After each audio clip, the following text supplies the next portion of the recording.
শুধুমাত্র সরকারি চাকরি দিয়ে সমস্যার সমাধান করা যায় না।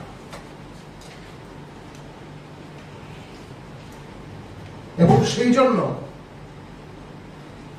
আমাদের যুব মোর্চার যারা কার্যকর্তারা আছেন তারা বিভিন্ন এলাকায় ঘুরে মানসিকতার পরিবর্তন ঘটান,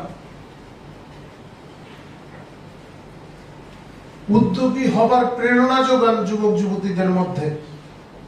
ফলে এই রাজ্যে ব্যাপক পরিবর্তন হয়েছে।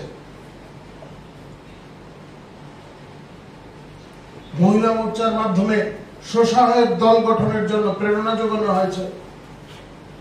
ব্যাপক হারে সংখ্যা বেড়েছে, নিজস্ব উৎপাদন বাড়ছে। এই রাজ্যের ছেলে মেয়েরা যারা বহিরাজ্যে চাকরি করতেন, মোটা অঙ্কের বেতনে চাকরি করতেন, তারা এই রাজ্যে ফিরে এসেছেন। তারা নিজস্ব উদ্যোগ প্রতিষ্ঠা করেছেন এই রাজ্যে। সুফল আসছে। একটা সময় ছিল যখন এই রাজ্যের যুবক যুবতীরা পাশ করে শিক্ষিত বেকার যুবক যুবতীরা তারা শুধু সরকারি চাকরির কথা ভাবতেন, এখন তা ভাবেন না।